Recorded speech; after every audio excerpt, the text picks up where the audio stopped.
I came here to lose the weight. night before I had my baby. No, I was pregnant. I was. It's really a lot of fun because it's New York, you know? So I don't mind the wait of standing. It's more fun sitting outside. I'm not in anything. Oh, I saw Cheryl Tick, Stephanie Johnson, quite a few celebrities. Lucy and Clyde Smith. Oh, I just want to watch the stars. I don't want to go in right now because I've waited too long to go in. Look at this. I got a So card maybe and one day everything. I'll They won't let get me started in. to go in. I'm world prison champion. I am world prison champion. I'll prove it right here. But I'm the best disco dancer in the whole world. I'm so good I make John Travolta look like he dances Jewish. You get that? You get that? Got it. Open up the door now. Oh, we just want to get it done. Let's go egg come in. Trying at least. I love Studio 54, and I think everyone is just beautiful. I really want to go in because I'm going back to Atlanta, Georgia tomorrow, and I'm seeing it in People magazine almost every issue. I'm here on business. I'm waiting for my boss to come back. I'm just looking in. Everyone over here, step back. Get in there. Start. You want to come with the limousine to go inside, otherwise forget it. You cannot just go with a dog. Excitement while I'm here. I was supposed to be the Blondie party, but I missed them, and now I can't get in. I'm mad. I'm all yours now. You're right. You're right. It came out of it. It's fine. I think it's a guesstimate. I mean, At the block, I think they're closed right here. Tim was there for Andy, very cool. College fellow, snob number. Friendly boy. Get tight. A colleague. Friend. Well, friend was very interesting because she climbed the bank catch, you know, to get that. Hi, darling. Look at all my friends. She's one of the biggest artists taking pictures. Before it's open to everyone. And slow, and you all come and provide all your beautiful things. I can't get in. Yeah, this will get you. Studio 54 should be Bell bottom. and you meet all the time. Chewing gum. That's how it is. I come here. Gary. That's the owner right there. Gary, right out there. Big fool, everybody! On freedom. People go to the zoo. They go to the zoo to watch the animals. These people are crowded here right now to watch all these freaky people just pile into this place. He did say to let these people in. He said to I let wanted them to in. go into when I get back. I went to Studio 54 too. I was there. Yeah, I was there, right. There went. I don't mind. Long as have something. Good or bad. I work there. And chewing gum. The limo, please. Well, I'm not from the States. I come from Venezuela. All is coming up over there. Okay. That's a flat plane. I think they've seen all of us. No, she didn't say once you're in the stay house. Let's go over there to your right. Yeah, let them in. I don't know, I'll look at nice. Why don't you just go to the window? Why don't we spell it?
deceived me. Who is that?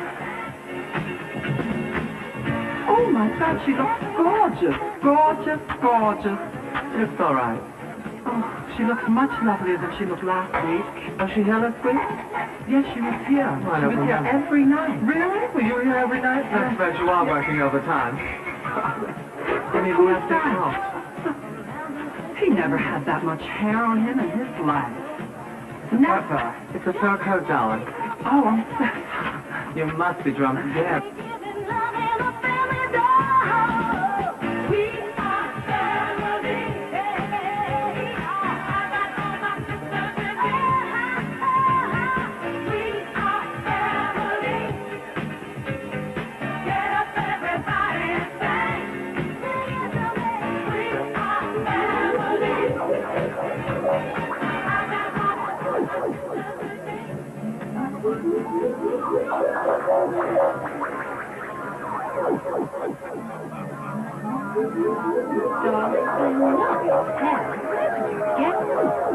Oh my, do they still let him in here? He's so... I'm a perfect victim of being attracted and such. Can you believe that crowd At the time I believed in equality until I realized how backward ordinary democracy could be.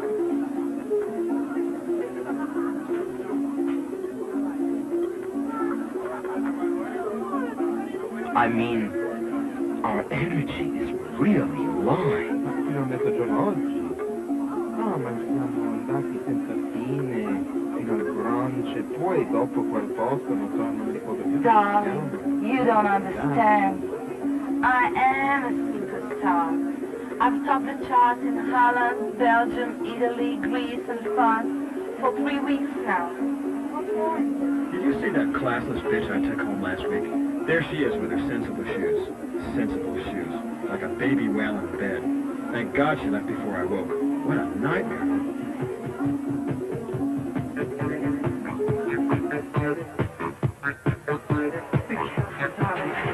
Too many bruises on your shoulder from those lovely earrings. Where did you get those? I stole them from Vendel. You never shop in your life with Vendel. Maybe not in your life, but in mine. What past life? Die Lorena zijn aangegaan, toch? I've also discussed the switch languages. Superman, what you beauty you have. But it was beautifully presented, and to see John Wayne at the end, did you feel that feeling of somebody, coming back from the dead? He was lucky to make it. I know. Sounds like they say he might make many more. I think he will with his guts. That's the emotional part of the Academy. They're always emotional. Emotion. Very emotional.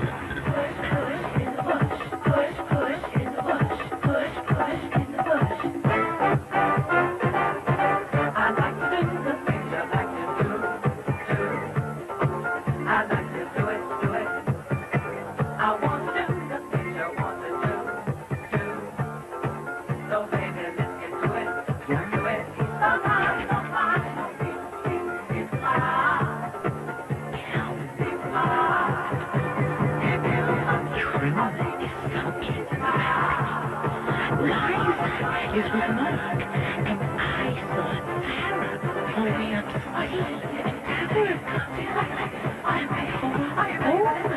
Why can't you understand that it's not lust, but I love you? It has nothing to do with the few minutes we've known each other. I know you like better than I know myself. 10 minutes together have been an eternity, a lifetime. Please leave with me. Come with me now. If only my friends could see me now, they wouldn't believe the absolute success I've become. But we are so many hot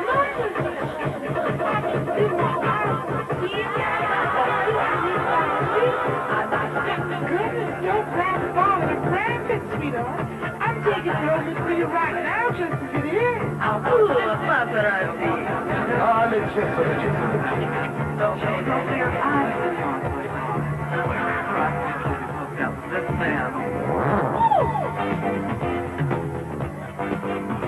Una delle ragazze sono andate al Bautiste per portarmi dentro.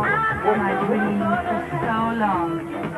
I can sleep whenever I wish, fly wherever I desire, anything, you name it. But I'm alone. Seems to be splendid,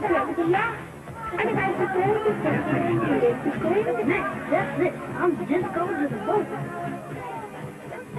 Well, I think they're not hippies. They are dressed smartly. I mean, with my reception to the few that are dressed. I mean, really, it looks as if they're having a gay old party. But you know, I bet you that they're on hashish, or heroin, or some sort of drug. Shall we go? Oh, boy. Baby, you make me cream in my teeth. I'm still right. I think we can rock and roll ballad.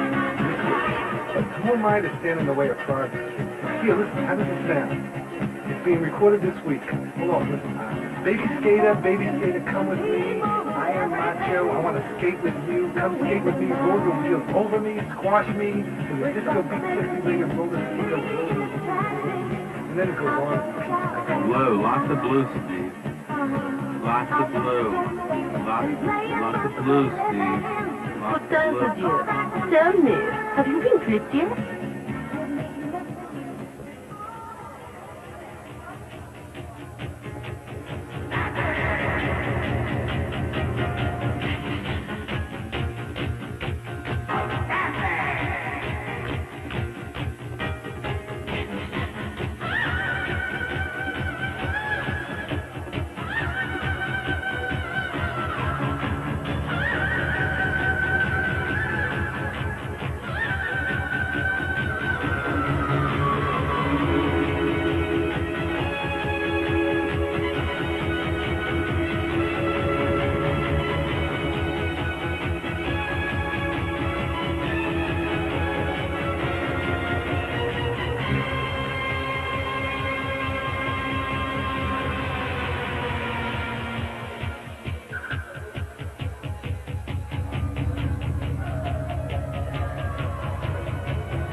So many light years ago, I was a junior at NYU Film School, and I found myself one night, very late, at Studio 54, and I was talking to a friend and said, wouldn't this be a great location for my junior class movie?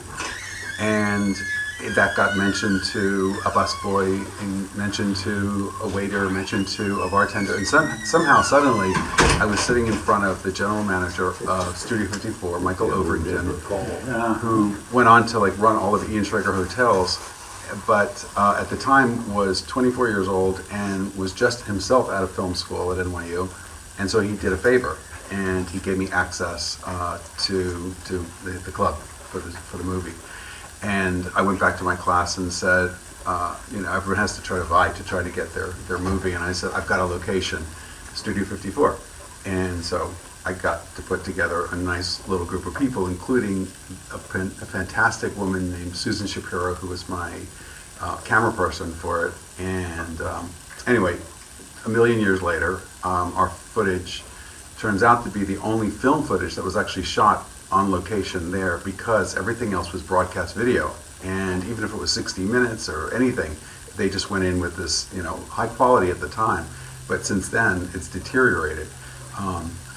16 millimeter film stock doesn't deteriorate if it's kept okay, and it was kept in Susan's house in upstate New York, and so it survived, and we sold the footage maybe about 6 months ago, and put in a little contract that we had that if we could, we put in a contract that if the movie were to debut or premiere anywhere, we would like to go to it. So suddenly we got an invitation to Sundance. Any royalties or anything like that came with that footage, or was it all included with the contract? They gave us a flat fee, which was very generous, and we were very surprised. We also agreed not to even question the number and just take it and be, very happy with it. But that it wasn't about the money, and again, we never really imagined that there would actually be a premiere, but there is one, so that's what we're going to tomorrow.